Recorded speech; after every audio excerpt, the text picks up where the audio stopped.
Hi, my name is Aaron Linsdau. I'm a polar explorer and motivational speaker. How do you overcome fear? What is fear and how do you manage it?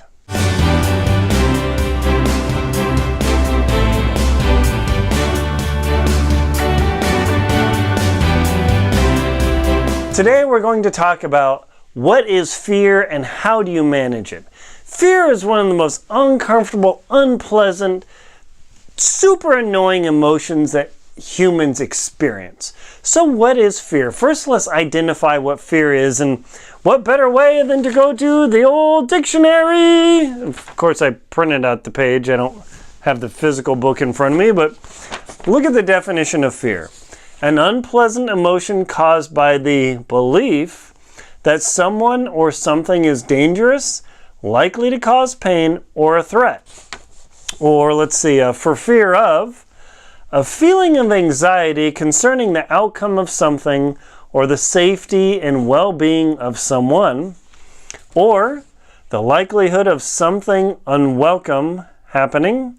And archaic, the mixed feeling of dread and reverence, fear, like a love and fear of God. So there's also a verb to be afraid, or as like something likely to be dangerous, painful, or threatening. Now, you might say, oh, Aaron, no duh, hang on. So the whole idea of this little video clip is to tell you how I've experienced fear, how I've managed it, and gotten through it. Because the critical thing, and let me get out my very handy red pen, is I'm going to underline the key word here. Actually, I'm going to circle it for you. Here, I'll wait for that to focus. There you go. The word here about fear is the belief. The belief that something is dangerous, bad, might happen. Now, fear is what keeps you alive. That keeps you out of a lot of trouble. It keeps you from jumping off a cliff and, I don't know, dying. It keeps you from jumping underwater and breathing. It keeps you from getting on the freeway and getting killed, or shooting, or whatever. Fear is what keeps humans alive. It is so ingrained in all of this. In general, I know there's this one climber, Alex Honnold, who climbed the face of, the face of El Capitan in Yosemite. And apparently, according to some physiologists, he really doesn't experience the fear emotion. That's like almost nobody. Virtually everyone on Earth, how many billion people are there? 6+ whatever billion people. Everyone has experienced fear in their life, save for Alex Honnold and a couple of crazies. But fear can be the most controlling and debilitating emotion you can experience. Fear will stop you from going and asking a person for a date. Fear will stop you from asking for a raise when you think, oh, I really deserve it because I add these values to the company. Fear will stop you from embarking on some sort of project where you might actually have a great gain, but actually in general, you're afraid of the loss. Because like in sales, it is much easier to sell based on fear of loss than it is to sell based on unrealized gain. Humans, for whatever peculiar reason that God programmed us, he said, you're going to fear loss more than chasing the unrealized gain that you might get later. You'd much rather circle the wagons and keep the loss at bay than go out there and get what you want. Now, Mark Twain famously said, cast off your mooring lines, go out, face fear. But he's Mark Twain. He's a great writer.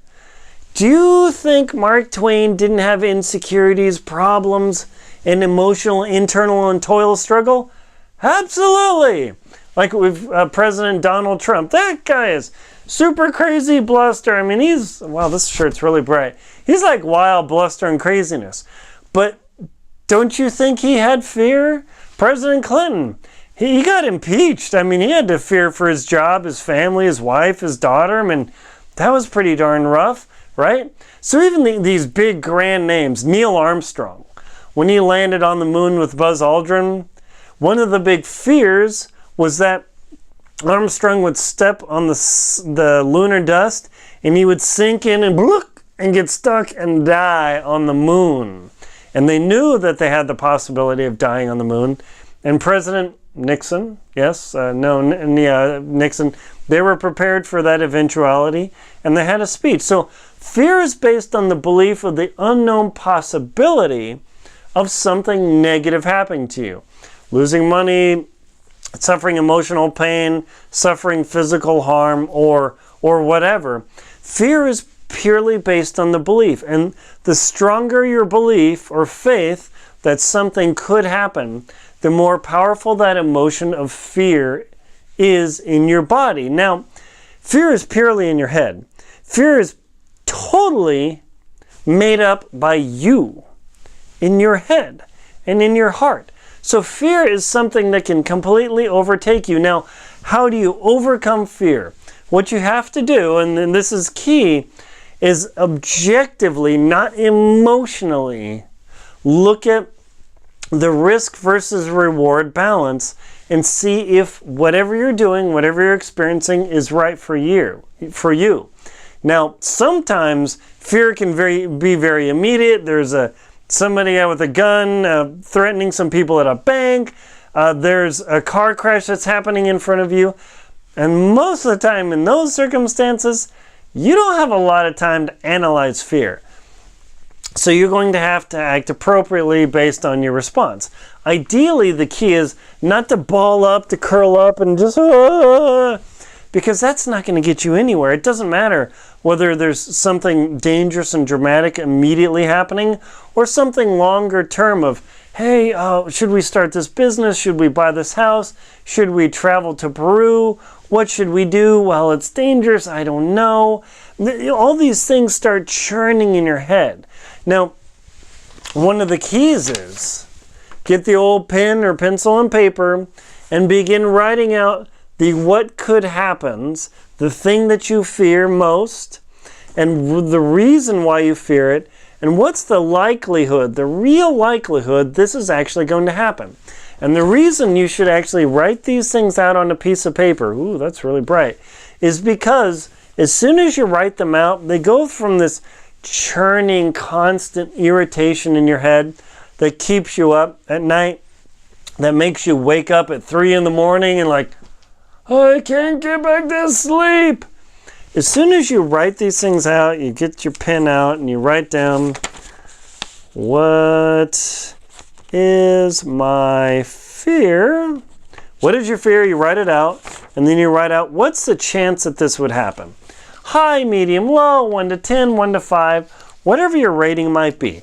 Now, this is only, of course, when you've got time to analyze. I'm not talking about for a dramatic, dangerous situation, but something bigger. So you have to look at, is this actually real, or is it just something that's become so blown out of proportion in my head?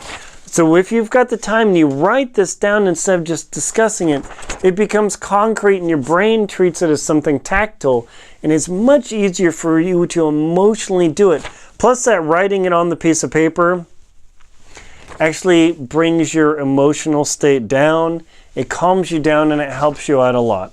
As a polar explorer and mountaineer and adventurer, I've written a lot about fear in my books, Lost at Windy Corner. Does that say fear or what? You don't know what Windy Corner is until you almost go over a cliff and get blown off in winds at 100 miles an hour. Fear is being in Antarctica by yourself, coughing up blood, not knowing what's going to happen. That's fear. Fear is going on an expedition with your cohort, with your buddy, and you're both trapped because of weather or something went wrong, and all of a sudden you're stuck in a place you didn't plan, and you fear that, man, we might not make it home alive, we might not make it home to our spouse, or be able to take care of our children, or all these things. Now, in many of these circumstances, are you going to have time to sit down and analyze? Possibly. I mean, when I was coughing up blood, I had nothing but time as I was staring at that bright red splotch in the snow of, all of a sudden you got to do the evaluation. Okay, what's happening? What's the risk? What do I do? And all of a sudden, your mind can start spiraling out of control. And when that fear grips you, realize, okay, what is the realistic worst case scenario that's going to happen? I'm going to die. How? Or my loved one's going to die. How? Okay, what's the probability of that happening? Like, oh, I fear flying. Flying is generally, actually really related it's much safer than driving. Trust me, I've seen 23 car accidents in front of me. So this fear is really something that is a product of your mind and your emotions and based on your past experience. So when you look at and write this down, that, hey, what am I fearing? Is this realistic? What's the chance of it happening? Super slim. Could have happened, yeah, but you could get hit by a meteor and you can't control that either. So realize that when fear grips you, you got to take it down a couple notches, be a little more analytical, and that analytical approach will help you reduce the fear to a manageable level, and then you can be more analytic about it and take a much more clear-minded approach about how you can conquer your fear in almost any circumstance, like being lost on Windy Corner and thinking you might actually die as you walk off a cliff. I'll leave links below to my book, so if you want to check out Windy Corner Antarctic Tears or Adventure Expedition 1 and read what it's like to be alone on a mountain or out in an ocean or in the middle of Antarctica, to get a good idea and a better assessment of how you can manage your fear. I'll leave some links below. Please like and comment on my video, subscribe to the channel below, and hit that little bell button. My name is Aaron Linsdau. I'm a polar explorer and motivational speaker and professional fear conqueror. I don't win every time, but I sure try. Please support my channel on Venmo, PayPal, and Patreon. Thank you very much for watching.